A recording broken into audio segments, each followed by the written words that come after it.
on filmmaking from idea to distribution and everything in between. We focus on you getting your project in the can and for the world to see. Thank you for listening to the Austin Action Fest podcast. Now let's. All right. Welcome back to the Austin Action Fest podcast. I am your host, Benjamin Nathaniel Reddy II. With me, I have Keisha and, am I pointing? Yeah, Danielle. Yeah, that's correct.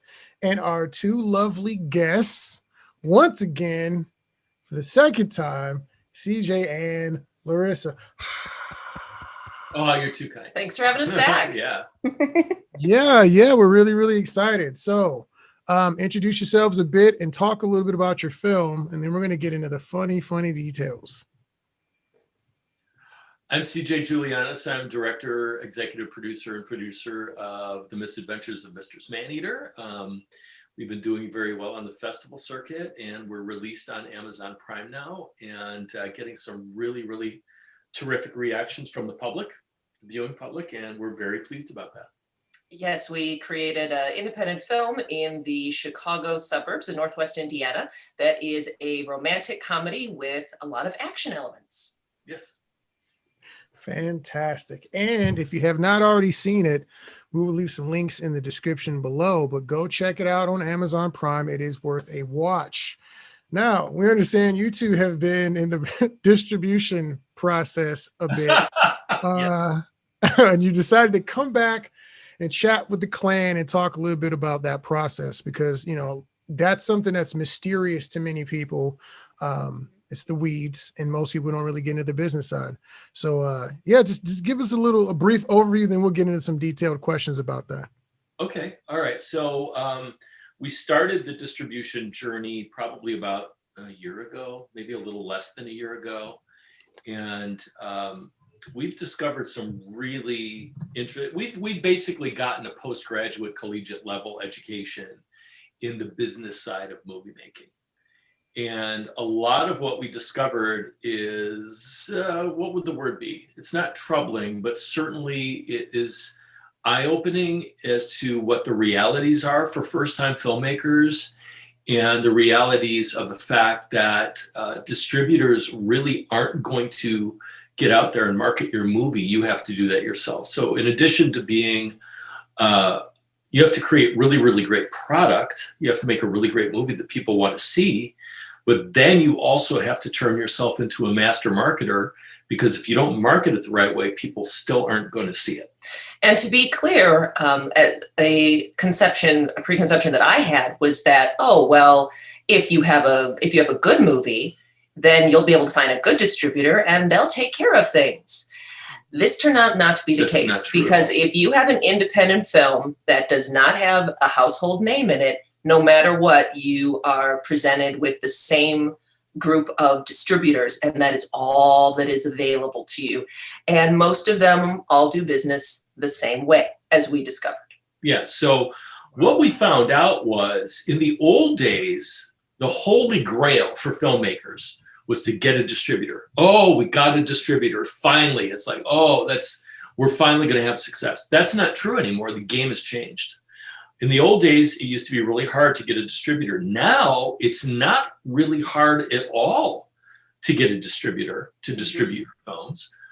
Distributors, now that distribution has been kind of like democratized by the digital platforms, VOD, they will take on virtually any movie, because for them, the more movies they have, the more odds they have of one actually hitting, or the more odds they have of having a filmmaker who's willing to do the extra work that will make them money, but they really don't do it. So what we've discovered with indie movies and indie distributors is that our indie film, we feel we created a quality film. I mean, we're not tooting our horn or anything like that, but Lorrisa has a film degree. I've been a director for 30 years. We've done endless productions in theater, live events, and things like that. And we had an amazing team.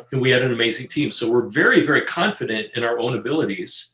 We know that between Lorrisa and myself, we have the skill, and we also have the leadership ability to make things happen. But the problem is that as an independent film, that's a very broad umbrella. And you can have a high quality indie film and it's going to be distributed by the same distributor who will distribute literally the worst thing you've ever seen. That was shot on your iPhone, and it looks like they spent the most money on Crafty because they didn't hire sound or costumes or makeup or actors. And Crafty was a bag of Doritos and a pizza. But the point is that when you're first starting off, these distributors, we didn't even have a distributor watch our film. They were like, oh, okay. And 6 offers. 6 offers. None of them watched it all the way through. They did not know the product they were selling. They didn't know who they were getting in bed with. They just said, okay, we will offer you this, and that's what you're going to get. And to be clear, who these distributors were, these weren't people that we, just any distributors we could possibly find. We hired a film rep that we met through AFM. Oh, okay. A reputable film rep. And these were the people that were not the bottom feeders. These were the people he had relationships with from years of working in the business. So we were pretty much told, hey, you've paid all this money, AFM and all this, you're only going to get a certain level of distributors that are available to you. I can do better. And so we had these offers, and here's the thing: is that a lot of these distributors also had beautiful websites and beautiful pitches. They had tons of products all over Netflix. They had even stars in some of their movies. Here's what we found then, because what most filmmakers don't do, what I discovered, is that most filmmakers, a lot of times the money isn't theirs. So all they care about is people saw my movie, it's on all these platforms, yay, yay, yay. They don't care about, will this distributor give me quarterlies and will they ever cut me a check? Or is it just the distributor going, oh, I'm going to promise you the moon. You're going to be a star. I will take your money and make what money I can on it, and you'll never see anything. Gotcha. Which 99% of the time for independent films is That's exactly what happens. So basically what you're looking at is that it wasn't difficult to get distribution. It's pretty easy to get distribution. That's not a big deal anymore. But you're not getting, I'm guessing, no minimum guarantees, nothing up front. Nope. That's not a big, okay. There are some that offer minimum guarantees, but when there's a big caveat. But yeah, and when it's maybe a teeny fraction of your budget, okay, that will become with a 15-year contract. So they get you because, oh, here's 3% of your budget for a minimum, but they might not cut you a check for years or ever. And do you think that is that they've gotten used to that because so many filmmakers operate the way you just mentioned? Mm-hmm. They're like artists. They're like, I'm going to use this film as this is going to break my career. This is a loss leader because I'm doing it with somebody else's money, and they're not business people. Do you think maybe that's conditioned the distributors to move that way, or do you think it's probably the other way around? Well, I think the distributors realize that beginning filmmakers, people who haven't done much, they're desperate to have the work that they made shown. And they have very little options but to take what they're offered. Exactly. And since we talked to some filmmakers that, they did crowdfunding and they did this and that, and they filmed it for as little amount of money as they could so they wouldn't be out money. And they really don't care about that business side of things. As long as that movie is being shown and it's on a digital platform and they can see their name on a screen, that makes them very happy. With us, it's a completely different story because I'm a businessman, I'm in finance. We self-funded our movie. We felt that by doing a good movie, making a good movie on time, on budget, we would have an easier time finding investors for future movies, which is exactly what we did. But when we talked to distributors, Lorrisa was absolutely militant about grilling these distributors about what they're going to do. I would talk to each one for an hour and a half and ask them extremely difficult questions because here's the thing is every distributor we spoke to had a pitch. Even one early on said, oh, can I just give you my spiel? Let me just give you my spiel. I'm like, okay. And they had it. And and it was a great spiel. Every single one promised. I would love to hear the spiel. This spiel is, oh, you have a great movie. We really believe in it. Amazing. It's going to be part of our catalog. Yeah. I think this will do absolutely fantastic. We can get you overseas. We'll get you on every single platform. Oh, yeah, you'll make your money back for sure. I'd say so. And then I'd ask questions like, okay, well, what films that are already in your catalog do you think are comps to our film? Nice. Some of them didn't even have romantic comedies. No. One distributor said to us, well, you guys made a really nice little horror movie. I saw that. What did y'all say when they said you made a great horror film? What was your favorite part? It wasn't a video call. I'm so glad. Because they would have seen this look. Get the look. We call that the wet cat look. I had a different look. I looked at Lorrisa like she had a penis growing out of her forehead. What did you just say? And it was like we knew immediately we're not going to do business with this person. He clearly didn't understand. Our film has a definite voice. Our film has a definite aesthetic to it. It's about female empowerment. There's romantic comedy. There's history. There's fighting. There's issues of toxic male masculinity. There's all kinds of really great stuff going on in our movie. And his thing, well, I watched parts of it. You've got a great little horror movie. We're like, it's like, did you even watch the trailer? We're like, we're not doing business. Not a horror movie. But that actually helped me because after that conversation and after getting some further feedback, and especially when we had gotten pirated, and then we were getting bad reviews on IMDb because people had watched our movie on pirate porn channels and were upset that there was no pornography in our movie. Oh. So this told me that I think I need to change the art so that even someone drunk out of their minds with a brain injury at 3 a.m. flipping through Amazon can see that little thin thumbnail and know it's a romantic comedy. Exactly. Amazing. So I changed the art to a bright background. I looked at what is the font and the typefaces that Hollywood has been regurgitating so that subliminally, this is a romantic comedy. What is the color? All of that. So that even an executive at a distribution company would know what genre it was. Yeah. That is interesting. The distributor I was telling you about previously who said we had a nice little horror movie, it gets a little better than that.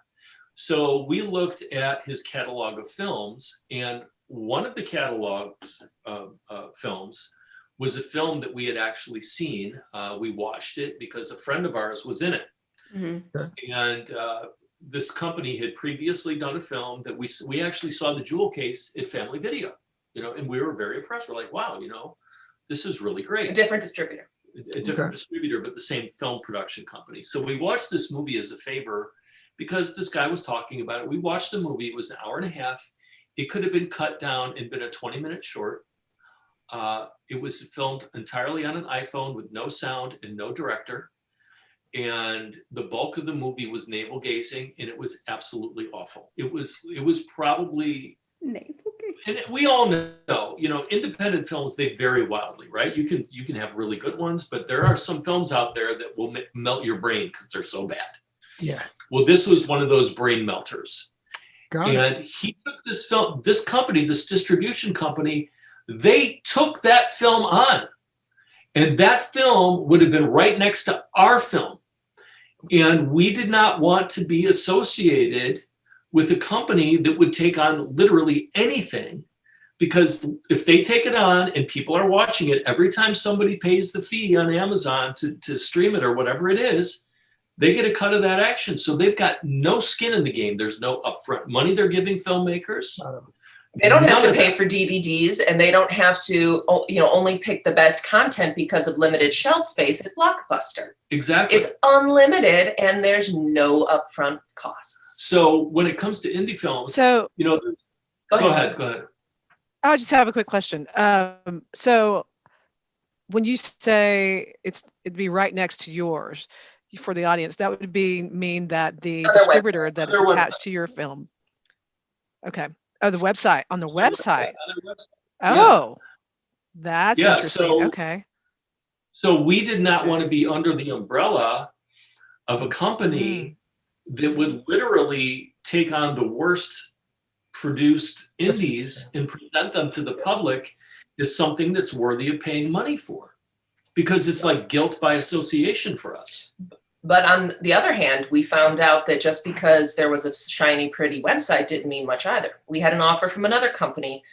They had some household name stars in their movies. These were, movies that were 30 years old, but they managed to make it look very flashy and nice to where it looked like they had these Hollywood stars in their movies. And their website was beautiful.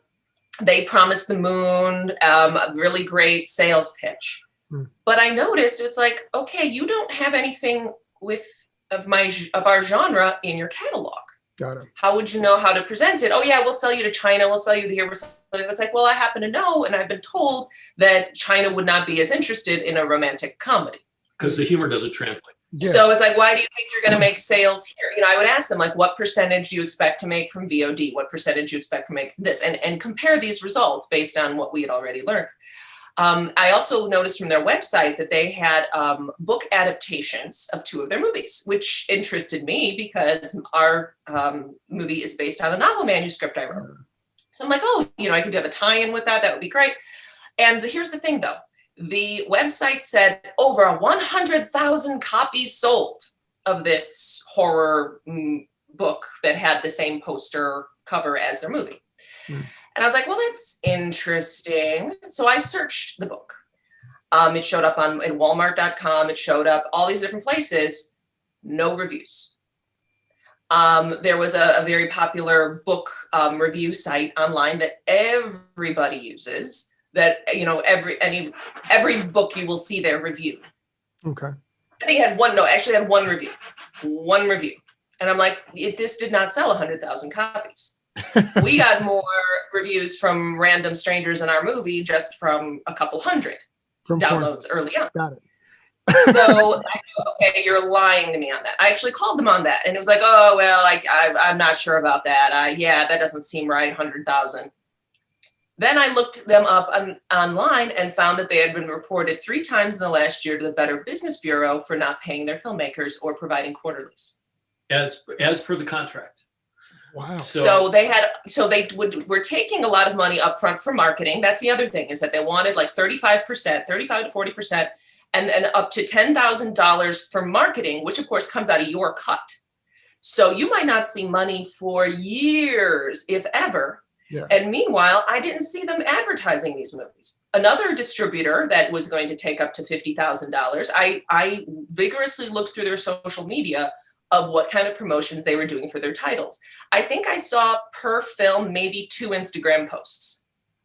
For $50,000.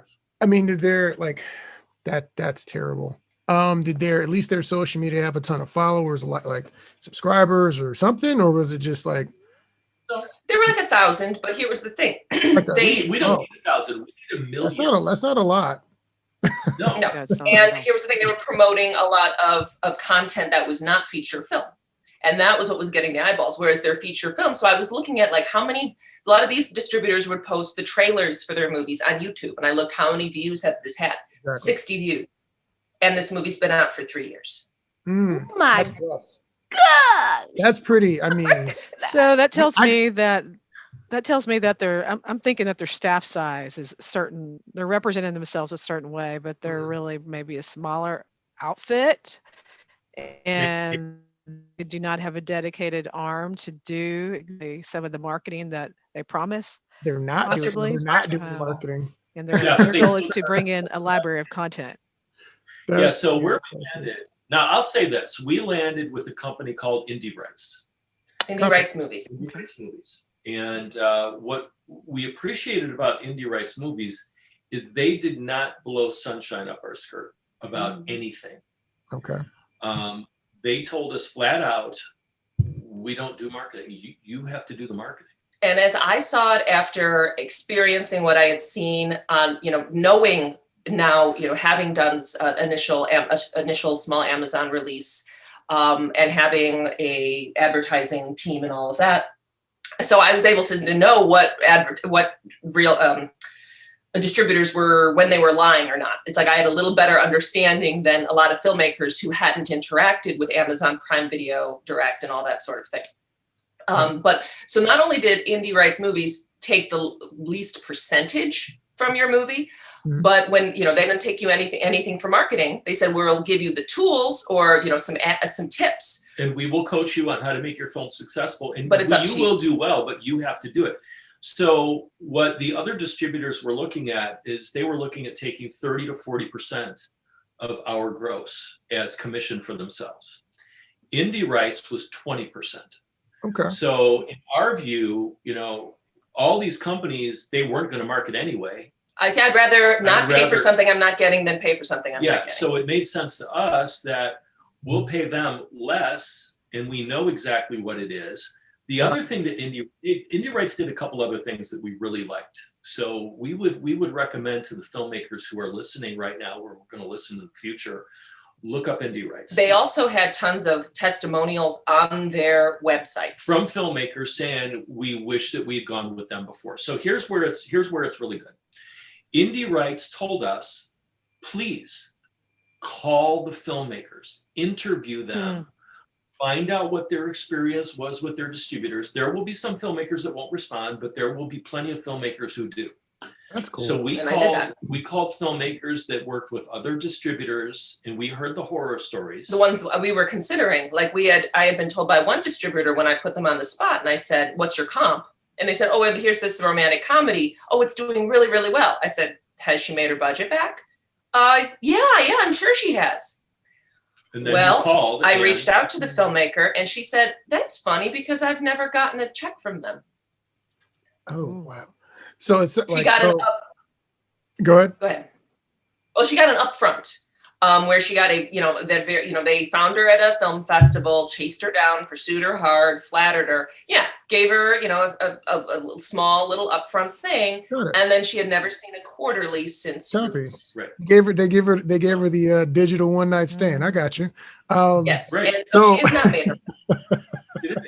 So the other thing is what Indie Rights does, and we really like this a lot, is they are very diligent about providing quarterlies to their filmmakers, which is really important because you need to know how your film is performing on the various platforms. You need to know the money that's coming in. You need to know all of that stuff. But not only do they give you quarterlies on your own movie, they provide quarterly information on all the movies they're distributing. Interesting. So you can see how the other movies are doing. You can find out what they are and watch them if you want. But what we're finding out from that company is that the production companies that are doing and following their guidance and following their advice are doing well. And you can see that in the quarterlies. And they show that to other filmmakers. And basically they're like, look, this filmmaker is doing what we told them to do. And they're making money, a lot more money on a monthly or a quarterly basis than some of these other films are. So you can see that. And I think that's really beneficial to filmmakers. And a lot of it is just sweat and elbow grease, with your network, reaching out individually to people, getting reviews, user reviews, critic reviews, social media presence. But it's just hard work you have to do every single day. And I did have a question specifically because I had a friend who just Joe Barajas, he screened at I think the 4th or the 5th, and he had a movie called Hollow Scream, and he was talking about, some things that he's heard. Some people, if it's not 4K, they won't look at it. If it doesn't have a star, obviously, that's always a thing that gets considered.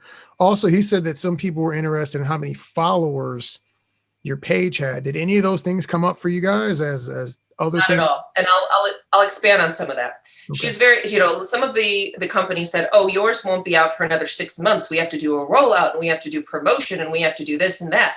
And to which I'm thinking, who cares? We don't have Malcolm McDowell in our movie, or, we don't have some big action star. We don't have a name.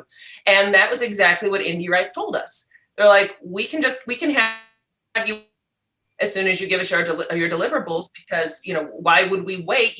And build it up. You don't have this huge waiting audience. You're an indie movie. We just get out there as quickly as possible. We have to build an audience. So indie filmmakers, this is for everybody who's listening. Indie filmmakers, you're not going to be able to afford a name unless you come from a family that has money. It's just not, it's not going to happen.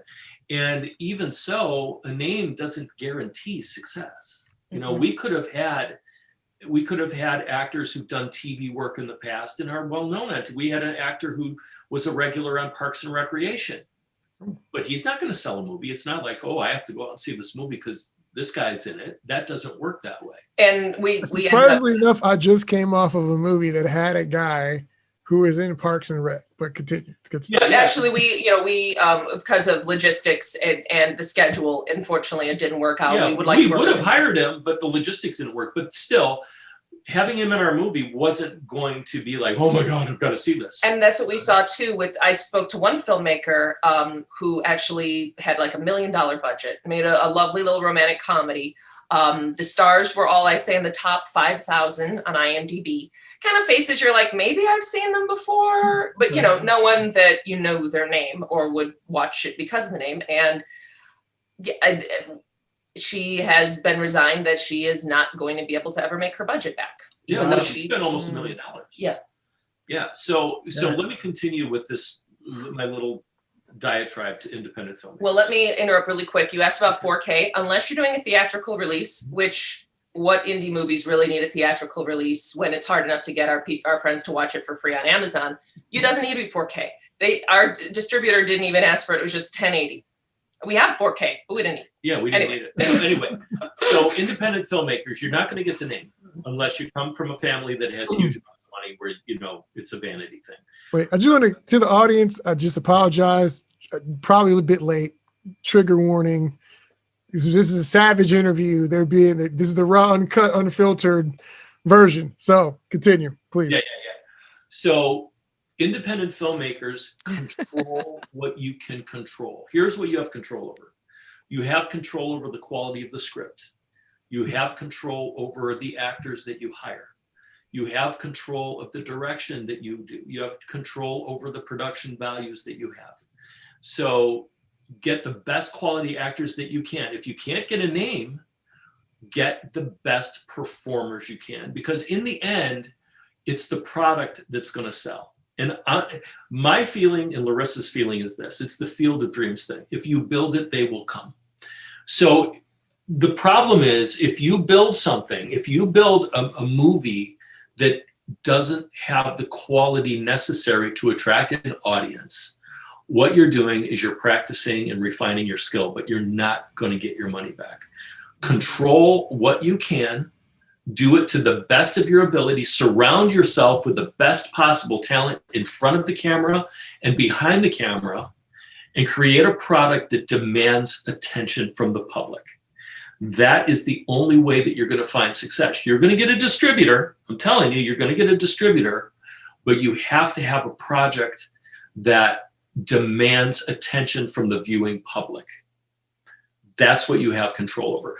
Now, there's another thing I want to talk about, and it's the piracy issue. Did you want to go first? And I would also add to that keep in mind that if you're the one that has to be asking your family and friends, plugging it day after day, watch my movie, rate my movie, like my movie, over and over and over again to build that following, you have to believe in it and know that it's great and it's worth everyone's time. Otherwise, how can you keep up with that day after day after day?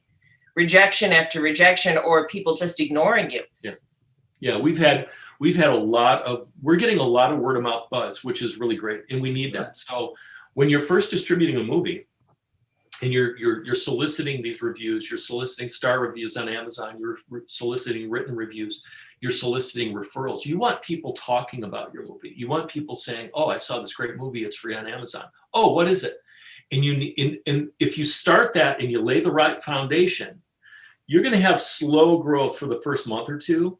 But then after that time, it's going to take off into the stratosphere because it's starting to spider web out. It's starting to go viral. And that's what you need to try to accomplish with your movie. Now, I want to talk a little bit about the piracy issue that we faced. Okay. Oh yeah, I'd love to hear that. This is also a big one for indie filmmakers. And this is part of the reason why we ended up going with the distributor after doing a small self-distribution. Yeah, we did a small rollout on our own. So also for independent filmmakers, get yourself a mentor. Get yourself somebody in your circle who's done it before, who has experienced the tribulations that we all are going to face. So one of our actors, she's very well known in the film community as a stunt person and as an actor. Her name is Bonnie Morgan. She's worked with Steven Spielberg. She was a star on the Sarah Connor Chronicles on TV. Got it. Lemony Snicket's Series of Unfortunate Events she was a regular on.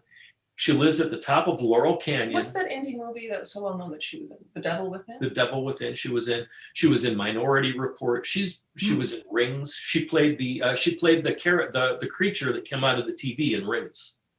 Copy. So, a fairly well-known actor, lives at the top of Laurel Canyon, surrounded by movie stars. Her godfather is Martin Sheen. Anyway, right down the street from her was a filmmaker who was previously a film critic for the news service Reuters. Okay. And she said, you really need to talk to this guy. His name was Bob, I forget his last name. Bob Tortolot is what his name was. And she gave him a copy of her movie. He watched it and he called me. And he congratulated me. He said, you know what? You made a nice little indie rom-com. You did a really nice job on it. But the first thing you absolutely have to do is you've got to get a takedown service. He produced a movie called Crazy Bitches. And he then put out a sequel to it. When the sequel came out, in the first weekend that it was available, it was pirated 35,000 times. Meaning 35,000 potential downloads at whatever cost you have, $4.99, $5.99. Yes. He lost all of that revenue to pirates. Wow. So I bought a takedown service. There are a couple out there. I went with a company called Muso, M-U-S-O. You should, if you're listening, write the name down. They've done a very good job for us. However, in the first week that my film was out, it appeared on over 1,000 pirate sites. 1,000 pirate sites. Our movie was stolen. There was one site. This is where you would pay the pirate site to watch our movie. One pirate site alone had 3,500 downloads of my movie. So there's pirate sites that you have to pay for? That's crazy. Well, these are websites in foreign countries. Oh. So we were in India, we were in Iran, we were in China. Meanwhile, Japan, we only had wherever. US UK distribution on Yeah. Amazon. Yeah, we only had US and UK. So we're getting all these Got it. whacked out reviews from foreign countries. You know, it's an American movie. There's no American boobs. There's no American sex. And they're mad because, but they stole our movie. Oh my All God. these sites were. So this Muso company, it's basically, it's almost like LifeLock for your intellectual property. So what they do is they scan the internet and they send cease and desist orders to these pirate companies. Domestically, they have a lot more control. It's a lot harder for them to do in foreign countries. Got him. But in that raises a completely different ethical issue. To me, it's like if Amazon or Google or any of these search engines finds out that a site is engaging in piracy and stealing content, they should just shut the entire site down. But yeah, they should. Yeah, they should. So if you In fact, they should maybe partner with a takedown service to actually. They should partner with the FBI. Sure that happens. Okay. They probably have the capability. Yeah, they should. They probably do with some degree, depending on who you are. That's why I use the hashtag stop legging, because I know a lot of people that don't watch movies for the money they should pay for them. And I'm like, hey man, like,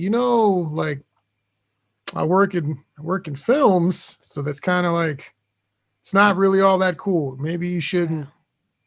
And that was part of the reason why we decided to go with a distributor and hire a film rep and all of that, because when we were using Prime Video Direct, it was only US and UK for Amazon. Whereas with our distributor, we are now in 86 territories, is what they call them. A lot of times English-speaking territories. English-speaking territories, immediately. So in that way, there's less, we can partake of these viewers who obviously want to see our movie, and the only way for them to do it before now was on a pirate site. Yeah, so this is also where it gets interesting. So these pirate sites, they were like subscription. You'd subscribe to the pirate site, or you could download the movie for a price. We wouldn't see any of that money at all. ever, ever, ever. So this is another thing that independent filmmakers need to be aware of. When your movie is streaming on a platform like Amazon Prime and it's in the library for everybody to see whenever they want, it's on demand, video on demand, it's right there. You can watch it. You only pay for your subscription. In the old days for these movies, Amazon would pay 50 cents per hour streamed. Do you know what the rate? Take a guess what the rate for hour streamed is on Amazon right now. 5 cents. 1 penny. Oh yeah, it's very. And that's for everybody starting off with Wow. no star and, you know, Right. indie filmmakers. So if your movie does really well, like what we're doing, we're doing all of the social marketing, the social media, the regular marketing channels, everything we're doing. If you can get your film to be doing really, really well with a lot of eyeballs on it, you can get up to 6 cents per hour viewed. That's how what we were told from our distributor. So that means our movie, every time somebody watches it, we get paid about 1.85 cents Before the distributor takes before their the cut. distributor takes their 20%. And if we do really, really well, every time our movie is viewed, we'll get 12 cents. Savage. If we do amazingly well, you know, It's absolutely savage. There are people other than the artists who are making money on this. and I think that's very important for people to consider when they want to make a movie and fund a movie, of knowing what the realities are of the money coming back in. Right. So when we started, we had a manager who was an old timer in the business and was unaware of the changes. And he thought that we could easily sell our movie for $250,000 easy. Nobody is going to buy your movie anymore. That's not, yeah. It's I not could have told you that. No. That is. So here's where it gets even better. So filmmakers are finding this out. Filmmakers are finding out that I'm only going to make a pittance from streaming. It's a difficult slog to even get people to watch my film. So here's what I'm going to do. I'm going to keep making films, but I'm going to keep cutting costs and cutting costs and cutting costs and get everything cut to the very quick, because I'm not making that much on coming in. So if I only spend 25 grand on my movie, yeah, and I only make 20 grand, percentage wise, I didn't lose so much. But it's a double-edged sword, because audiences know the difference. Audiences know if you're skimping on things. Audiences know if you don't have production value. Audiences know if you're not using good actors. Audiences know if they don't even know, they might not even know it consciously, but subconsciously, they will see that this movie or whatever project it is was made on the cheap, and it shows. And how there's diminishing returns with that, because at a certain point, people just aren't going to watch indie movies anymore, because it's like if you've ever gone to theater and seen really bad Shakespeare, you never want to see Shakespeare again, right? Have you ever experienced that bad Shakespeare? I have. I've never experienced bad Shakespeare. Oh yeah, it seems. So we know what it is. You see good Shakespeare and you're like, oh, now I get it. But if you see bad Shakespeare, you'll never go see Shakespeare again. It's the same thing with indie films. So as indie films, as they degrade their budgets more and more and more and more, and it becomes more and more obvious that these movies are cutting corners and the quality isn't there that audiences demand, there's going to be a certain segment of the population, maybe a large segment, that completely tunes out those movies. And we don't want to be stuck with watching Marvel movies all the time. You know, we want to have films that are unique and Don't you think big studios are doing the same thing? Well, I feel like big studios are doing some of the same I've things. heard that they're having similar issues where they're Marvel movies, well, aside with Marvel movies, but a lot of the other, the story quality of a lot of these films, even the big budget films, to me, are going down a hill. I don't know. It depends on who it is. Right. So. Well, No, I'm talking about agree. the other extreme of filmmakers that we've worked with, and then a lot of these filmmakers I interviewed about their experience with the distributors and their, going forward. Maybe they raised 20 grand on Kickstarter with their last movie. Yeah. Now they want to make their next one for 10 grand because of the smaller return. The first thing that gets cut is union actors. And there's a big difference between union actors and just people you find. I mean, I was a theater director and producer for decades. And I know a lot of really top quality actors from doing theater. But if I was just going out there to find actors and I didn't have my network of people, I probably wouldn't be able to find the actors that I needed for Mistress Maneater.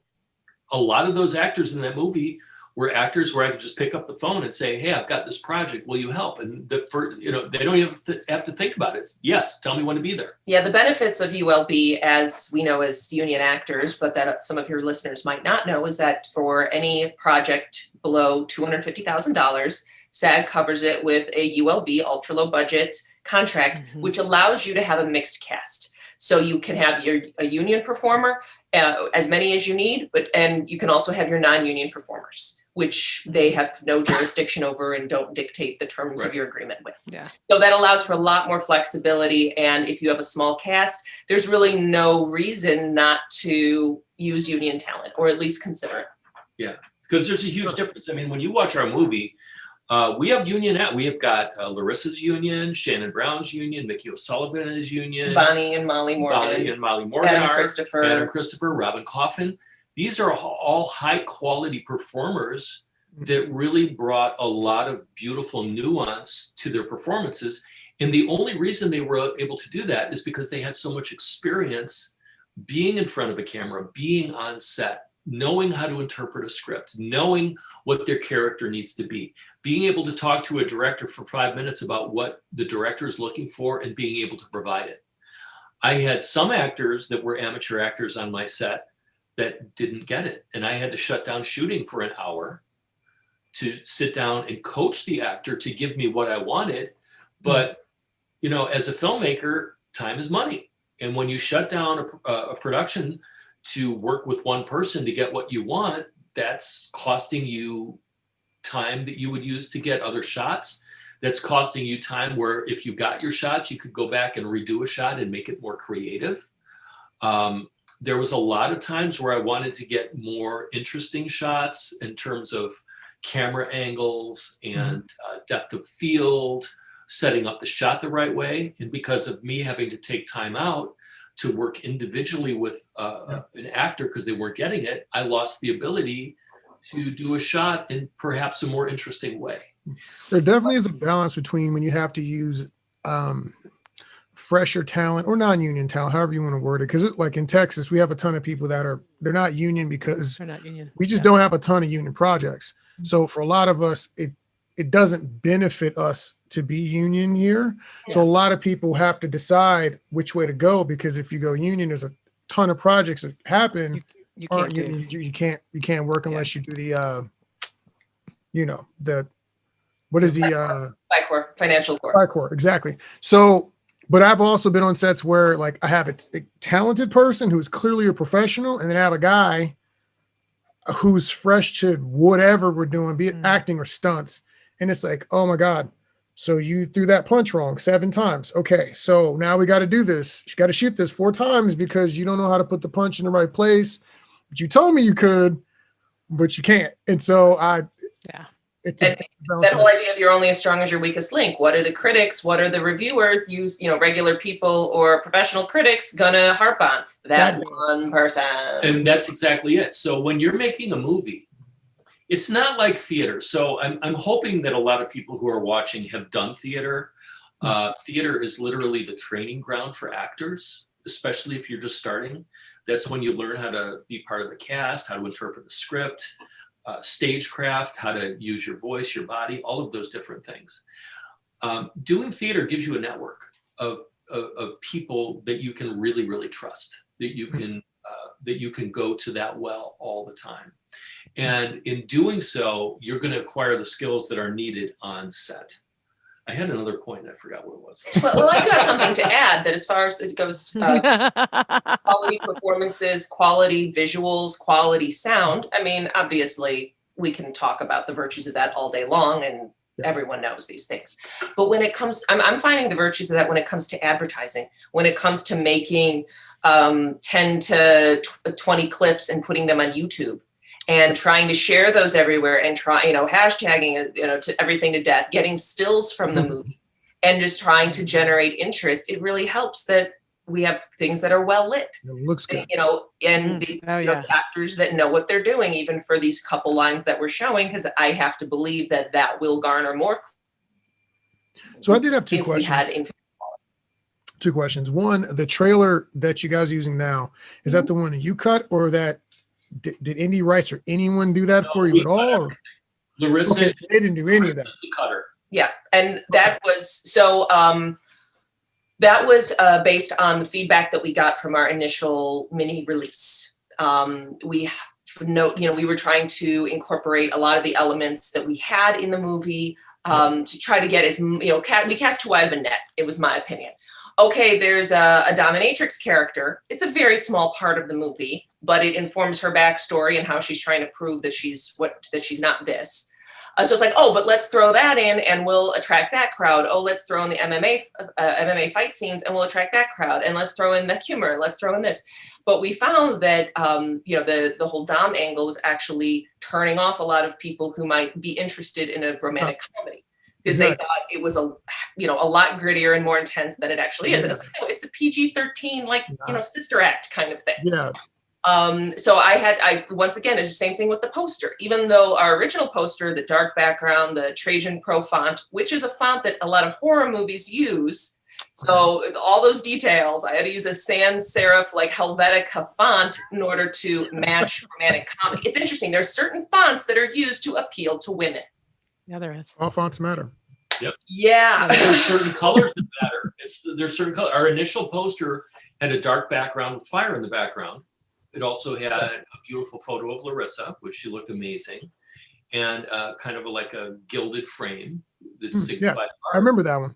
Yeah, but it was a little bit, when you looked at it, you're like, what is this? The new poster we've got just says it's got a white background, it's got block font with a cursive font, and it reads romantic comedy now. Even the expressions on the actors' faces. Yeah. And so it's simply read to our target audience, because after, getting feedback and having people who are like, oh, well, there's a little bit of action, but they wanted an action movie and it's not an action movie, or there's a little bit of this, but that's not the whole movie. You realize, okay, at its core, it is a romance.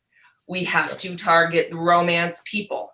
Because I've seen trailers like that where the trailer is so misleading. Like, this is not the movie that I paid $2.99 to watch. Oh yeah. Yeah. Yeah. Yep, completely. Or the worst part is when you see, the three jokes are in the trailer and they're the only three jokes in the entire movie. Yeah. Yeah. Well, another thing I did was I rewrote our IMDb, our IMDb description, all of our descriptions. God. To narrow the focus, to better target our audience and reach them. So that niching down hard. That makes sense. Okay, forget MMA, forget gangsters, forget dominatrix, forget any of that. Let's target romantic comedy, because that is the core of our movie. Language very, very, very carefully chosen. Even so far as Ava has to seduce Radovan. It's like, no, has to win his heart.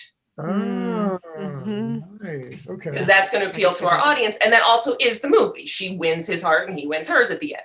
So all of those things, but that's what we learned from our initial release and the feedback that we got. So let me ask you a question. As far as social media platforms, where have you seen the most engagement or success? Has Instagram been useful with the small clips, or has YouTube, Facebook? Where do you feel? We started our audience on Facebook, in pre-production.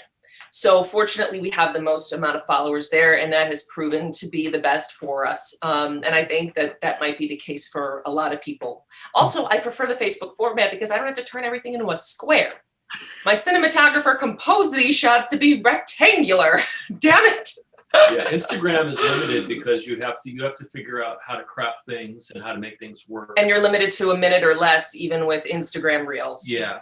So Facebook, I've been handling the marketing. Lorrisa does this, everything that requires her to be locked in a room by herself, making magic happen, and then I get my hands on it and I get it out to the world.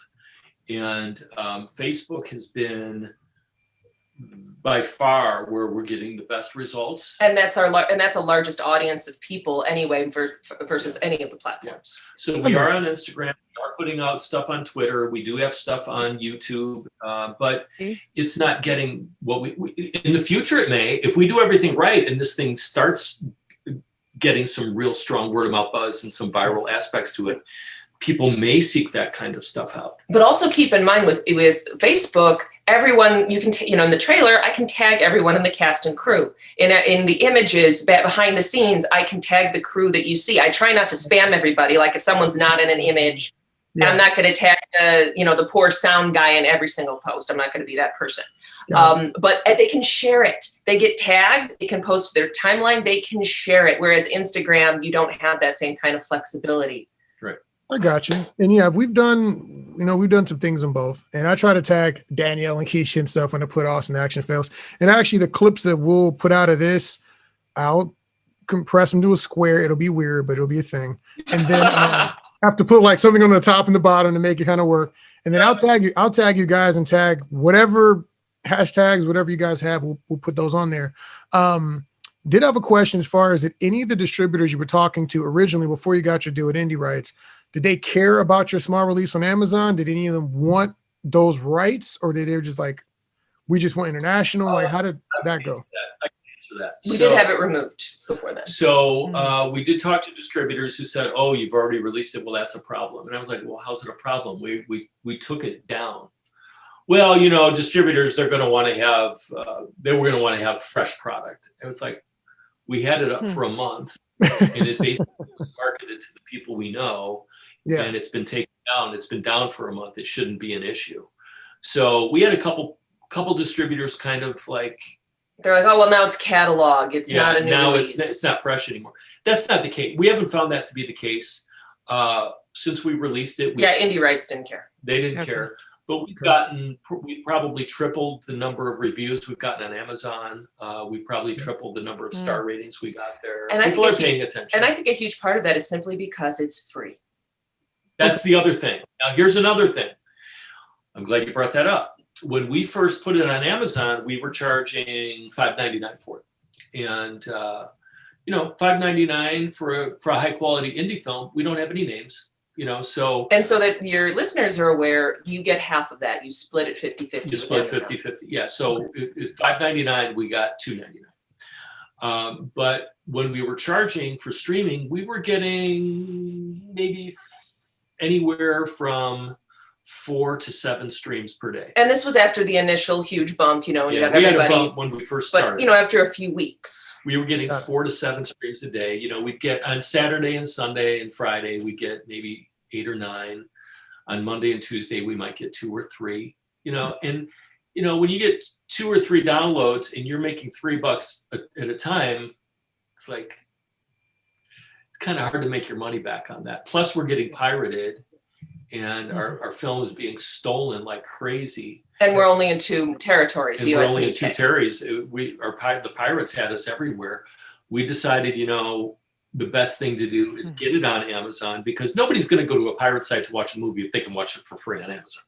I mean, that's just the way, and in a lot of these pirate sites, the quality of the film was worse. You could see that it was more digitized, there was a lot more pixelization going on, and it wasn't the quality we would want people to see. And we didn't have control over that either. Can I add something as well? Sure. We did pay for Facebook ads in our initial campaign. Okay. And what we found was that, for our 30-second ad actually performed the best, like better than a 15-second ad. We found that it was immensely popular. We got 18,000 click-throughs to Amazon. Nice. Guess where they stopped? As soon as they saw they had to pay. Okay. So in that way, it's like, would you rather have those 18,000 people actually viewing it and only making a cent or two versus not at all? And we actually had comments on our ad. I'll watch it when it's free. I'll watch it when it's free. Yep. A lot of excited people like tagging their friends, but they're waiting for it to be free. So because there's so much free quality content, so why would they? Well, viewers, because of the internet, because of streaming, they've been conditioned to get free things. Like the other night, we were perusing what was on Master and Commander with Russell Crowe. Was one of my favorite movies. Russell Crowe, Paul Bettany's in it. It's just a fantastic, fantastic movie. It was free. This was like $150 million movie that they were going to make a series out of, but it was not successful enough and they didn't do it, but it was free. So viewers are conditioned to be able to watch those kind of movies for free. You think they're going to pay $6.99 or $5.99 for my little independent movie? They've been talking about the fact that movies go the way of the music. The music leads the way in the way consumers do things. And so now I bought like 30 songs today for like 99 cents. So it's a shame, right? Well, thank you for paying 99 cents. I'm gonna keep 100 for the fans at home. My wife is the reason that I pay for everything, because it was before I got into film. She was like heavy.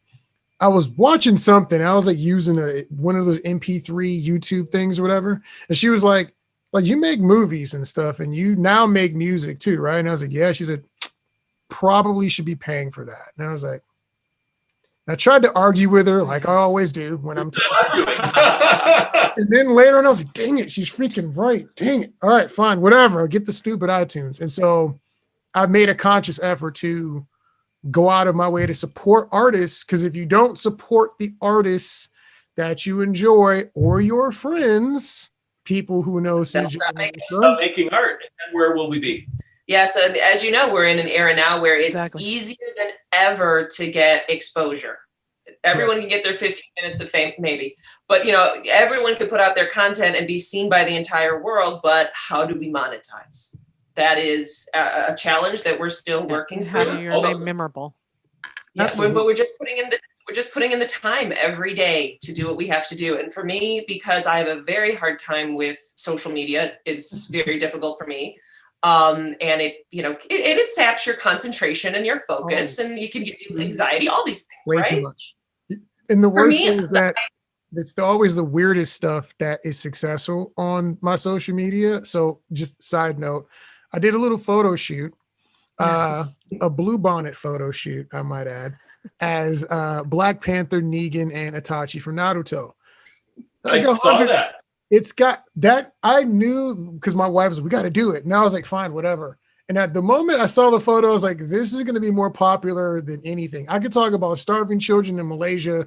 I could do any of that. I'll get like 20 clicks. This right here, energy. So it's just very weird what hits on social media and what doesn't. Please continue. Yes. Well, yeah. So just everyone says you just have to keep at it. For me, it's more about choosing. I mean, I feel bad that I'm not out there validating and giving clicks to every single person who gives my posts promoting the movie a click. But for me, I've had to decide I need to be a producer instead of a consumer for my mental health. And I time myself. I'll spend whether it's an hour or 2 hours a day, and I'll do as much as possible. And then when that time is done, I can go back to my more meaningful work. That way I don't get distracted. I don't get pulled into, these platforms are made to addict you. Yeah, they are. It's a black hole. It's a black hole. It's definitely a black hole. I do want to know, like, as far as everything you guys got going on, like what would you have done differently? And I'm not just talking about just the distribution part, like the whole thing. Is there something you would have done different in the pre-production phase? Like, what would you have done differently, knowing everything that you know right now? I often reflect on that. Our pre-production was probably as seamless and professional as we could possibly make it. Okay. I think a lot of success of any film comes and hinges on your pre-production. We secured our locations. We contracted our locations. We contracted our actors that we needed. When our production started, we were ready to go. Maybe I might have been a little bit of a tougher negotiator with some locations that we had to pay for, knowing that now that the money coming back is not what I initially thought it was going to be. I paid $4,000 for a location that we used for a week. It was the monastery. We filmed all of the priest scenes. We filmed the fight scenes there, and we needed it. But it wasn't our church location. But it wasn't our church location. We spent $1,000 on that. A lot of other locations, we were able to negotiate free usage, but we had to get more insurance. which was important. I did spend money getting E&O insurance that I probably didn't need. I spent about $2,000. I think it was $1,800 on that. I probably didn't need that. I think we wouldn't have spent money on AFM if we could do it. Yeah, I wouldn't have spent money on AFM.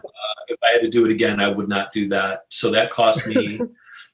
It didn't cost me $1,000, but it was several $100s. I wouldn't go there again. It was all digital this year, and between the AFM and the film fests going to virtual, it took away the reason to do it. And the reason to do it is to meet people in the network. And we have that ability taken from us. So I'd say more of the things that I'd want to change would be expenditures of time and money in after the movie was done. Okay. In marketing, in trying to, in our distribution attempts, rather than in anything in production. I think our pre-production and shooting the movie, we were probably as seamless and professional as we could have been. Yeah. Marketing, maybe I would wish I could have gone to that romantic comedy lane. Very, very clearly. Yeah. If you like Hallmark movies, our movie's not that, but watch our movie. You're getting that sooner and targeting that audience sooner instead of like, learn, adjust. Learn, adjust. Learn, adjust. There's a couple other things too. Production-wise, we did run into trouble with scheduling. Mm-hmm. So that's true. We hired an actress, and she committed to the dates, and then a family thing came up. So I had scheduled completely around her because she was coming in from out of town. Yeah, so we scheduled around her, and then she had to change everything. And by virtue of that, we weren't able to get some of the other actors. If we'd known ahead of time, we could have gotten different actors. We might have gotten the guy from Parks and Recreation based on the schedule change. So, for example, we had to shoot her out entirely in 3 days. And we had someone else from out of town, so we put them in the week together, and we got our locations for that week. But because of that, some of these other roles, they were 5 days spread out through 5 weeks. And I couldn't bring in anyone from out of town or a better name or whatever it was. Yeah, we couldn't afford to fly them in multiple times, put them up in hotels multiple times, things like that. And as it was, when the schedule got changed, because we were already in stone for that role at those locations on those days, we had to actually have her swap roles with another actor because of what had happened. Okay. Yeah, I mean, we were just fortunate that. We were just fortunate that worked out. She was worth it. But the point is when you're making a schedule, don't schedule around your actors unless they sign a contract for those dates. Yeah, because things could change. So that was a big challenge that we had during production. Make sure that you've got people set in contracts, and that the days that they're contracted, that they can't change it, because that really threw a wrench into. Lorrisa was handling that. And it was a nightmare for her. I'd say the hardest part of pre-production was the scheduling. I have never broken out so many times. Lorrisa had this little forehead. It was awful. You can't believe it. I was ready to do it now. Actually, Keisha, I got a task for you. If you want it when this is done, because I got to do scheduling with people and I don't want to do it. So. AD Keisha. Keisha's looking at you. She gave you the eye. Do y'all handle all your legal? We'll talk about my price later. Continue. I'm fine. I hate scheduling that much. I'm fine with that. I hate Go ahead, Diddy. I'm sorry. I had a quick question. Do you handle all your legal? Do you handle all your legal? That's interesting. So we did hire an attorney to look over our contract with Indie Rights. We hired what else did we hire a contract for? But it was a very simple, straight ahead, no BS contract. There was an OBS contract. I was able to go in. So I've been in the financial business for a long time, and I also was the owner of a boutique advertising agency, and I did a lot of work with contracts. So it's not like I'm completely inexperienced with reading fine print. Mm-hmm. And we're fortunate we had an experienced line producer, Suzette Brown, who was able to handle a lot of stuff like the SAG contracts and location agreements and things like that. Yeah. So anyway, I was able to add some provisions into the contract that ultimately Indie Rights agreed to, which I'm glad that we have that in there because it's protection. filmmakers need to pay very, very close attention to the fine print, because that's where,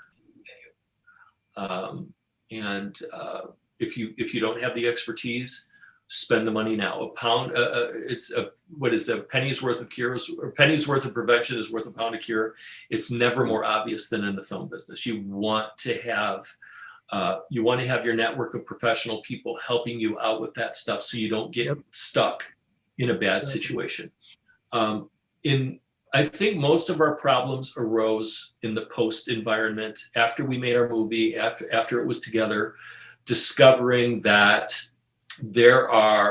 this is also for filmmakers out there are a lot of shysters and con people in this business.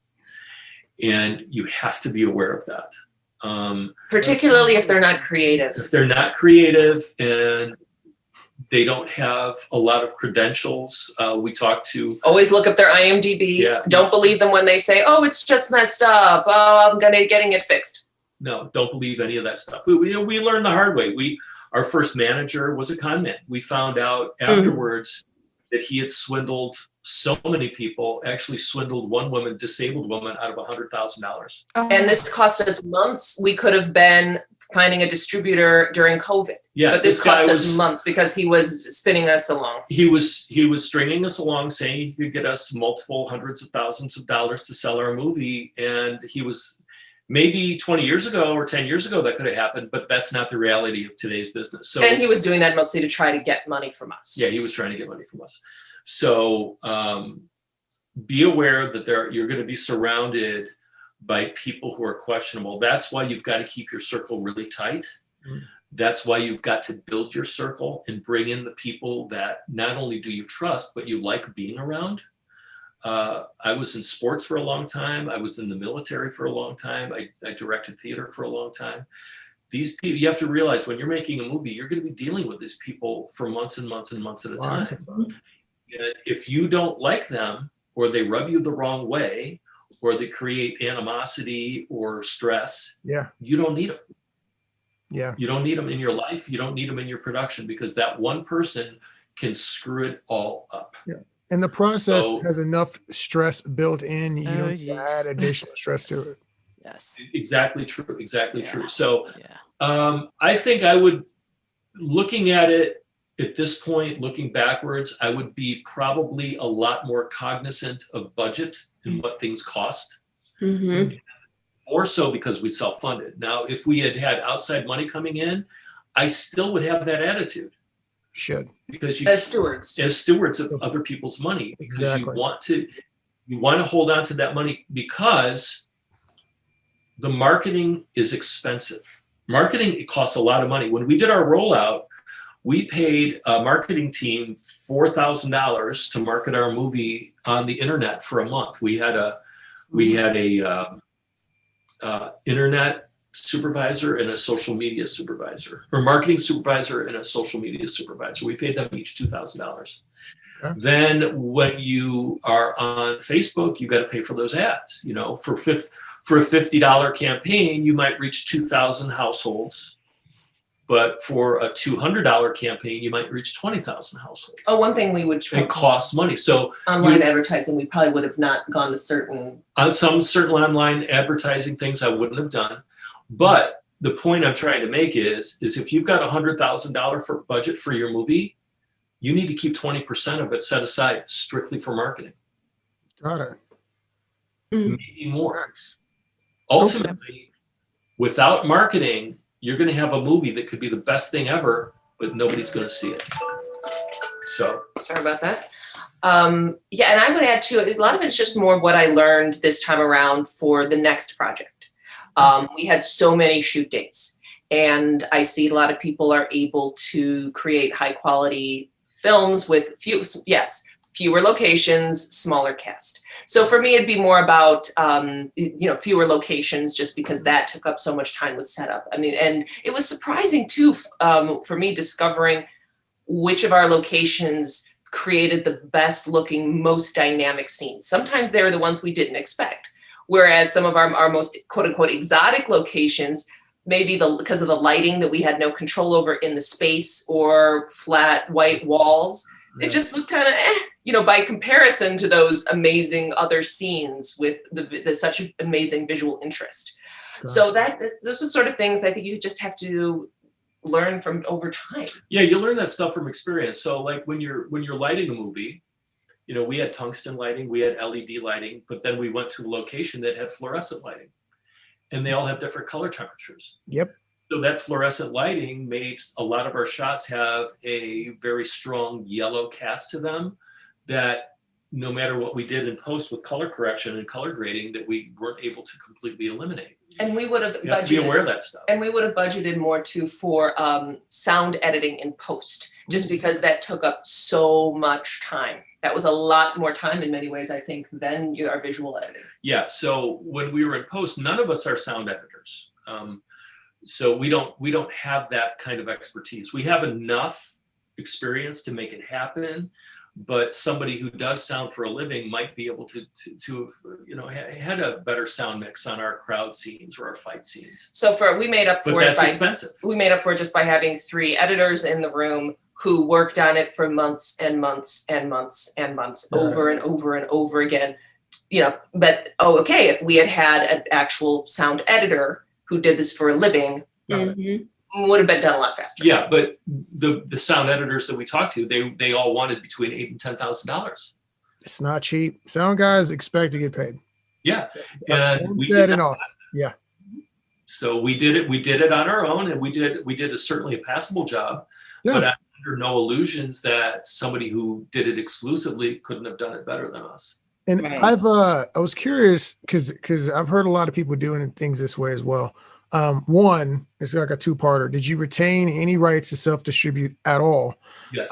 Because a lot of people have talked about using things like crowdfunding and whatever, because this is the way I've always been schooled from different people, is that they use the crowdfunding up front, not as necessarily because they needed the money. That was like a cherry on top. They use the crowdfunding before they shot in pre-production, also as a marketing thing. So it's cast photos, it's crew interviews, it's different things before they even started shooting.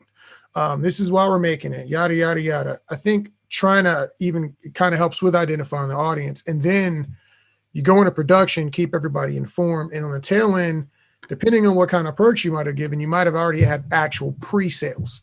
Have you guys thought about doing anything like that in the future? Or is it saving off the post? I mean, here's why. There's a really good reason why. Nobody gives a shit. Well, we've seen. Well, talk to me why you feel that way. I'm just curious. Well, because I'm Craig Engel. I was a creative director of a theater company outside of Chicago for many years. I have extensive experience putting on theatrical productions. I've done industrial videos. I've done corporate videos. I've done trade shows that I've written and directed. Nobody cares. I'm not Brad Pitt. Lorrisa is not Jennifer Aniston. Nobody gives a shit. Well, what we've the seen, people who care are the people who know you. But as far as anybody else goes, they don't care. That pre-marketing, I've got Lorrisa Julianis in my movie. Who? Why do I care? No, what needs to happen, this is strictly my opinion, but I think it's a fairly learned opinion. What needs to happen is you need to create, like I said at the beginning, you need to create a project that screams at the public, pay attention to me, because it's so good, because all of the things that you have control over, your story, your production, your actors, your direction, your production values, all of that, your post, it's all there. Make something that's so good that the public has to pay attention. You grab the public by the collar and shake them and say, this is our movie, this is in it. Then the next time you do it, then at least you've got the germination of people saying, I liked what they did before, and I've been looking for their next project. This is something I'm interested in. I'll add on to that. Shannon Brown, who was one of my co-stars, he has a thing he always says, which is, enough with the sizzle, show me the steak. Because we see that all the time on social media of people, posers a lot of times, but you can't usually tell that from the real people until the project is done.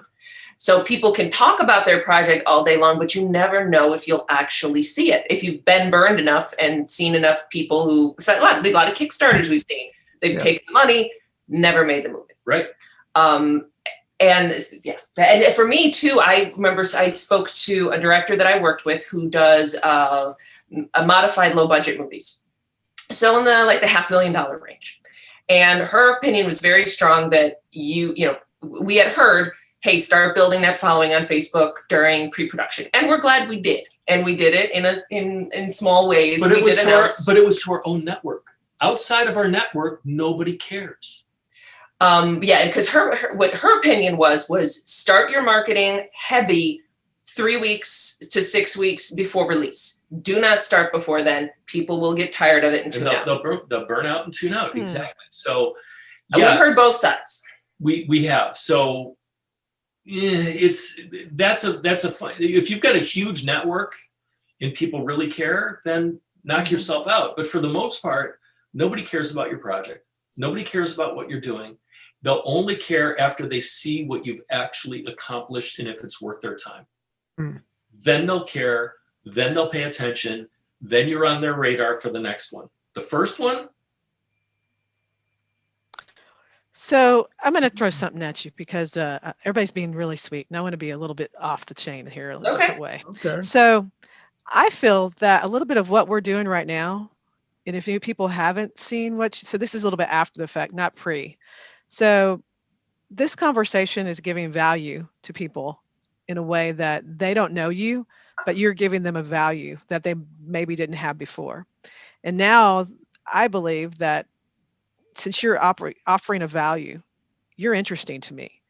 I have no clue who you are, not me, but other people out there. You've given me something that I'm paying attention to. Now, who are these people? Oh, they made a really cool movie. I like this. I want to know more about these people because they're giving me value. They're not just trying to sell me on something, a story or your movie. You want to give me something beyond of your movie, which is it taps me into who you are as you're real people. And so that to me is what I think is what this state of this environment, the social media environment, the true authenticity of filmmakers that people buy into. I think I completely agree. That's to provide value. You have to provide value, exactly like you said, like you guys are doing with your podcast, and why I think that if people knew nothing else about you, they would take you 10 times more seriously than anybody else because of what you're providing. Yes. And I think that is obviously the best way to use social media. What can I provide that's of value to somebody else, and not just look at me, look at me, look at me, because that doesn't. Nobody cares. Yes. Yeah, nobody cares. And I think but that also I think goes back to what Craig said of, this podcast is a value, what Austin Action Film Fest provides is a value, and providing entertainment, a movie is a value. Anything else, why would people really pay attention? Yeah. So what's off the chain about that? Don't get off the chain.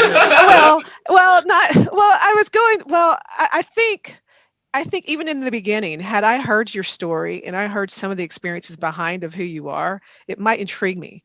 Not necessarily the films are great. Yeah, we all make films, but I really want to know, and I think that's the thing about social media in its first place is it's the stories behind those images, even if they're fake people or whatever they are. It's the ones who begin to throw out who they truly kind of are, in a sense. They unveil a little layer at a time of who they are, and people want to know. People want to know about celebrities' lives. That's what makes them attractive. But now you've got these other people that are not celebrities that are slowly beginning to be celebrities. That's the social influencers, because they're authentic, telling you how they look ugly when they do their hair, and then all of a sudden they're beautiful after they do their hair. But they took you through their process of something. Which Lorrisa wakes up looking like this. I have to tell you. Lorrisa, I believe it. You're beautiful. I believe it. You're a beautiful, beautiful lady. Yeah. But anyway, that's thank you very much. That's where I think that possibly a story at the very beginning, if that would have been done, maybe it's how that would have been done, where people don't necessarily care about the movie. Exactly. So that's all. I think you guys you're being a little cynical when you say no one cares, because is what she I think said. people care about You two are interesting. First. You are very interesting. Like, had we had this conversation before you shot your movie, I would have given you $5 or $10 pre-production, just and be like, hey man, keep me posted. Like, I'm a person who would do that. Again, I'm unique because we're filmmakers, and so I want to help. I want to help people. I look for Right. indie projects like this. So I think that with all those years of theater and experience that you guys have, and all the people you've worked with, who've had a chance to see Yeah. how hard you work and how much time and energy you put in your project, I think that you might have had more energy on something like that than you think. And definitely now that you've done a movie and someone, obviously now, but I think you might have had more success than you think you would have had. Well, we'll be looking for investors for the future. So you're right. Yeah. So when we get our quarterlies, we'll know for sure. Yeah. No, but Well, you know what? You guys have. Go ahead, Ben. I was like, because a lot of, one of the things is when you were talking about finishing this project, is that now you do have people who've seen your work who didn't know you from theater or anything else. They just know you from Mistress Maneater. And so those people who really liked it, hopefully they follow and they will be with you on the next ride and the next journey. And then when you do that, like they might really want to be involved. Like it's weird to me too. I've done at least once where I did a Kickstarter where I was like actually excited to be a part of a Kickstarter. The guy was like a professional, but he was making his first video game. And I was like, oh, this is cool just because I'm a fan. I don't normally care about that stuff. I normally try to keep all my money to the indie guys. But on your next project, there's going to be somebody who loved Mistress Maneater like to death and can't wait to see you guys do something again. And they're going to want to be down for the ride from start. And that's going to be really exciting. Well, we've been hearing that from a couple people. That's what we're hoping for. True. Yeah. So it goes back to what we were talking about earlier about laying down the foundation for this to become a viral. And we feel like if we do that the right way, not only will we have more eyeballs on our project, we'll have the right eyeballs on our project. Yeah. And, people who do want to get involved, people who would be interested in executive producing and helping to fund to see their name on a screen.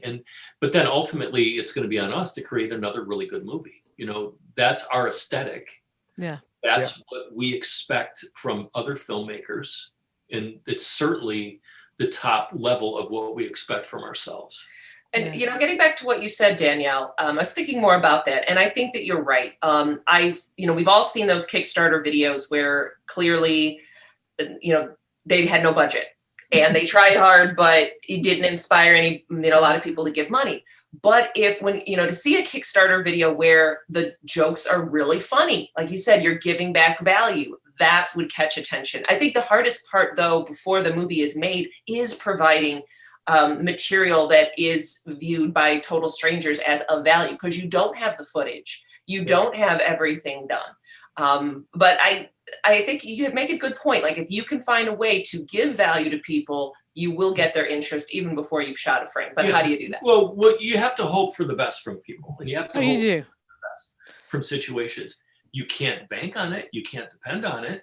But anything that you get in return that's positive, you have to view as a win. Actually, though, I think, Danielle, I could circle back to an experience we had, the Zenobia promo video. I was just going to bring that up. Can you bring that up and share it?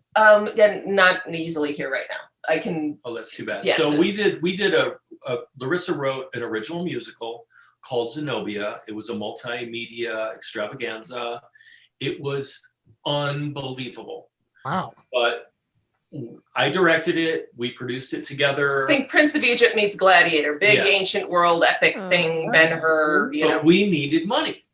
So what we did is we created a promo for it on video. Like people do sometimes with fake trailers. But we didn't do it sitting with our iPhone. We shot it. We hired a videographer. I made all the costumes myself. We shot it. And it was And then Lorrisa applied all of her film school skills to editing it together, and we worked on it together. And we did a cast of 20. Yeah, we came up with this beautiful promotional video, because what we wanted to do is we wanted to go out to our town and get funding from the businesses that were local to us to sponsor a night where we showed our theater production to the entire town for free. So a free performance. Okay. Yeah, so a command performance for free, subsidized and paid for and sponsored by the local community. So we went to the mayor of our town and we said, hey, we've got this project and we really want the community to participate. would you help us or point us in the right direction of, companies that might be willing to pony up $250 or $500 and, have their name mentioned in programs and put up their advertising, whatever. And we were serious. Like, it was set in ancient Syria. It's about the 3rd century warrior queen that took on the Roman Empire. Yeah, we went to a quarry. So we had a quarry. Like, how can we make this look like ancient Syria and swords and the choreography and all that? Right. So we showed the mayor what we created, and he was like, "Oh, you know what? You don't have to go to anybody. I'll give you guys $10,000 to start." Closed mouths don't get fed, as they say. Yeah. So he gave us $10,000 out of his campaign fund, and he marketed it. We marketed it as a free event to the entire community. Come out and see this. And we had like 350 people show up. Wow. Of course, I still had to be my own first investor. Right. We invested our own money to start. We ended up spending about $18,000 on that. But 10,000 of it came from the mayor. That's crazy. So, wow. But I'm saying also that video, I had to take that on faith and do all the hard work and call in all those favors like we've talked about. Yeah. But yeah, so you do have a good point, Danielle, that there are those ways to make it happen, but you can't necessarily do it the easy, quick way. Yeah. It's not. No, you have to package. You're kind of reverse marketing in a sense. You're putting a great package together. Right. Well, what we had at the time was that I was the artistic director of this theater company for probably 9 years at that point, and I had a track record of success. So we had a relationship with this person. We did. We had, like, Money Magazine named our town one of the best small towns, and they named my theater company as one of the reasons why. Okay. So our mayor was very appreciative of that, and he, by virtue of doing what I did and creating value for the community, he was willing to sponsor us. So there's a lot of things that will come back to you, but that was a rare occasion. That doesn't always happen. No, it doesn't. But if you're laying down the foundation with doing the right things, having integrity in your work, doing good work, making sure that your product, your end product, is something that's viable, that's commercial, that people will pay attention to. Yeah. That's it. That starts building goodwill in the public consciousness, whether your public is on a micro level or on a macro level. Yes. You've got to do everything with integrity and good intentions, and you have to make sure that your word means something. The guy I was talking about in our conversation offline, that when an individual was investing in the next set of projects we're doing, I didn't know he was an investor when I met him. We were working and he was helping me with some action stuff. I had no idea that he had any money, that he was trying to do anything film. It was, he saw me like up close and raw, and I was, because he was new to film. Your integrity is what stood out. He was watching you and determining what he was going to do. What I've discovered is that people with actual money and actual power do not tell you they have it. They will never tell you. In Zenobia, we had this lady come in and she was like, "Oh, a friend of mine told me about you and I just want to be involved. Can I be a stagehand?" Yeah, she was SAG, so she couldn't. She was a SAG actress. So anyway. So she couldn't be on stage. She couldn't be on stage, but it gets better. So we're like, if so-and-so referred you to us, we would love to have you helping us backstage. And so we had this character, the Sibyl, if you know the ancient Sibyls, and we had these enormous wings constructed for her. So it was her job to pull back the curtain so the poor woman could get off stage with these enormous wings. The entire production, I didn't know who this actress who was our stagehand. We didn't know her from Adam. She turned out to be Cinda Williams. She was married to Billy Bob Thornton. She was directed by Spike Lee. She was in Mo Better Blues. She was in Introducing Dorothy Dandridge. She became one of my closest friends, and she's in our movie. Yeah. Very cool. That is awesome. Cool. That's what you're buying into the team. You're buying into the team, the integrity of the people that you're going to want to support or work with. So that's why you don't act like a jerk to PAs, because you never know who they're going to be in 5 years, but you also don't know who they are like that day. Because I'll show up on a set and help my friend's PA, or I do BTS footage or whatever, and you won't know who I am when I'm there, but I'm scouting and I'm looking for fighters or something like that. But I won't say anything like when I get there. So that leads to something interesting too, Gail Cron. Yeah. So we had someone who came up and was an extra in one of our scenes. Well, she came to town to do a different project, and the project got canceled. She drove up from Arkansas. But then she saw we were doing our thing. Somebody she was told like, her. you know what? I'm here anyway. I need to meet new people. I'm going to go be an extra in this crowd scene for fun. And Gail, I think, referred me to you, or a friend of hers referred me to you, Ben. Really? Yeah, and she's a makeup artist, and she does like She's a filmmaker. She's a filmmaker. She does like she does like squib work. She does. Got it. She's very, very good at doing like latex appliances, where she uses the really pliable foam rubber latex appliance. And she's been an invaluable ally with. She's been a great ally. So Post and all that. she when we first were looking for critics, she put it out to her network. Hey, I was in this. I love this movie. It's my favorite movie that I've ever been involved with. It's actually one of my favorite movies ever. And he's looking for people to review. I remember that. And then I think it was a friend of a friend that referred us to you. So be careful even how you treat your extras. You never know. You should treat your Everybody. You can't do a movie without extras typically. Yeah. And they're they're kind of usually. Yes. I If think you you do should not treat support your everybody. extras. Mm-hmm. Yeah, then that's what I you're was messed thinking. up. I You mean, just- people out there in the world. I think just in general in life, like you just have to be respectful and kind of people, because just you just never know how that could come back to you at some point. You know what I'm saying? Right. I think so. And frankly, I don't want to be political, but the last 4 years of our country, a lot of the dignity and decorum and decency kind of went out the window. And it really comes down to us individually. They say character is what you do when people aren't looking. Mm-hmm. Correct. Integrity. Your character and integrity, but it all counts. And Well, Ryan Holiday is modern Stoic writer. He has a great quote that he talks about how, they say power corrupts. Yeah. Mhm. Power reveals yes, No, power does reveal. who you are at your core. And I think the same thing is the stress of a movie production.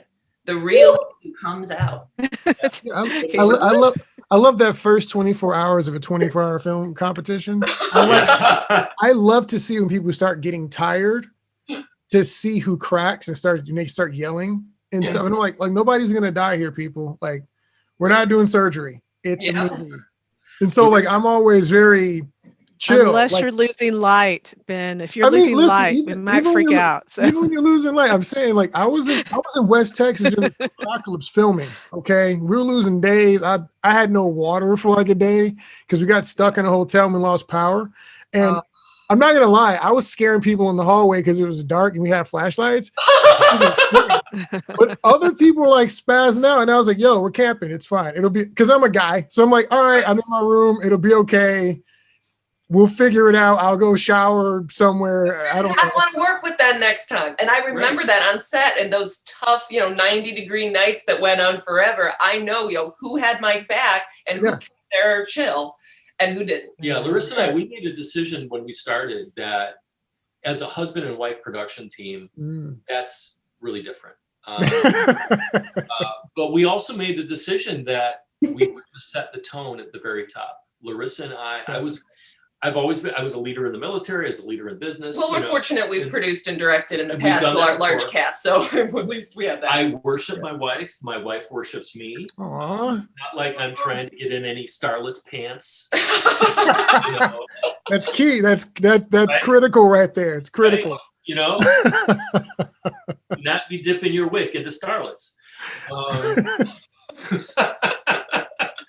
But we decided when we first started that we were going to set the tone, that it was going to be professional, it was going to be calm, it was going to be friendly. We were going to do as much as we can to maintain a family environment.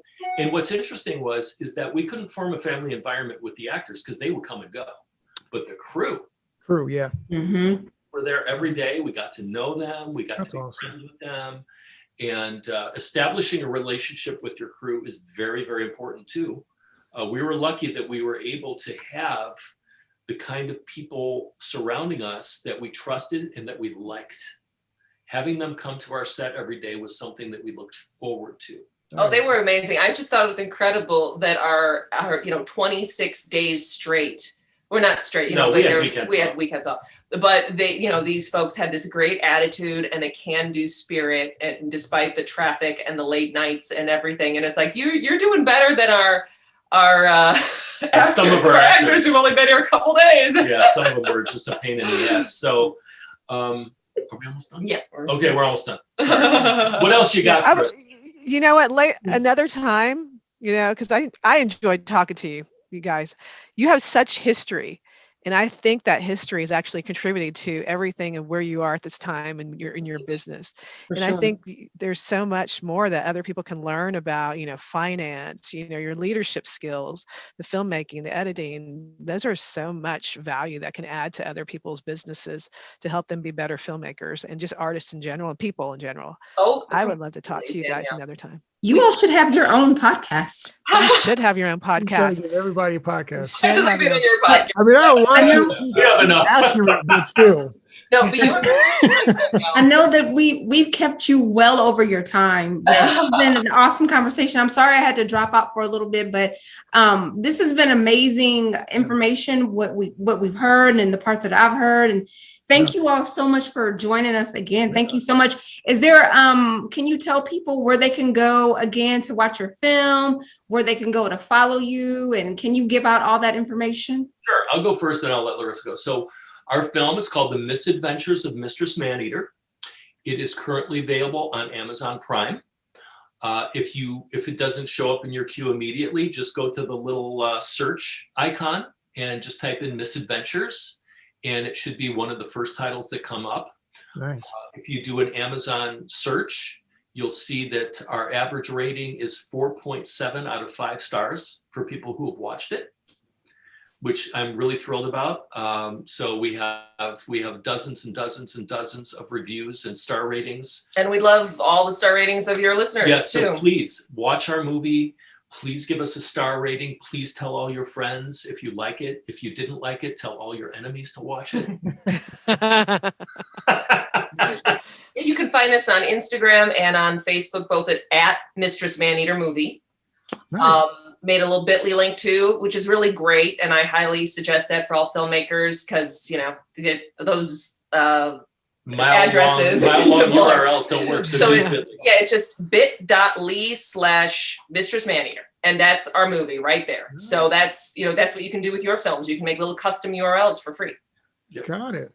All right. Well, guys, thank you guys so much for explaining to our little clan the ins and the outs of film distribution, and we got a lot of filmmaking tips in here. We really appreciate you guys coming back on and giving us some of the nitty gritty from the back end. Hope that we will see the next time. again. Yeah, and the next time, before you do the next movie, let us know. So the beautiful people who are watching at home can get a chance to get some foreknowledge before the next project gets going. Because I think that they really appreciate what you guys have done here today. And we love to see you guys make more stuff. We're very, very proud of you guys for getting the movie done. That is a Herculean task in and of itself. Getting your distribution together. Those are, whether or not, the money doesn't matter to a certain extent. Like the fact that you did something that 99% of the planet can't do, and the 99% who have tried it haven't done, weren't able to be successful in, like, that is worthy of applause. And we just want to make sure if nobody else said anything to you, we're proud of you guys. We appreciate you guys coming on. Thank you guys. Thank you, Ben. Thanks, everybody. And one last note I'd like to leave everyone with, tying into what Danielle finished with, is that nothing you do artistically is wasted. You will always build on it. It's failing forward.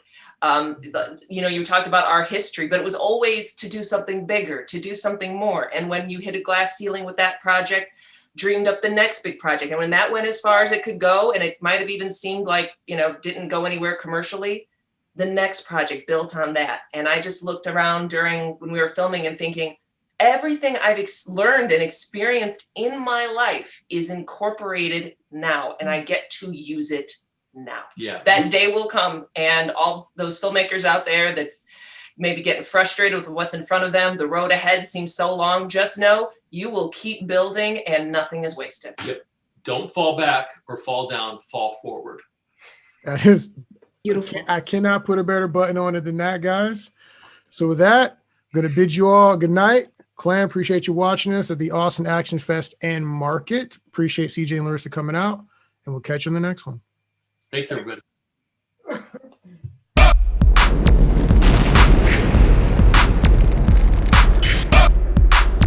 Thank you for listening to the Austin Action Fest podcast.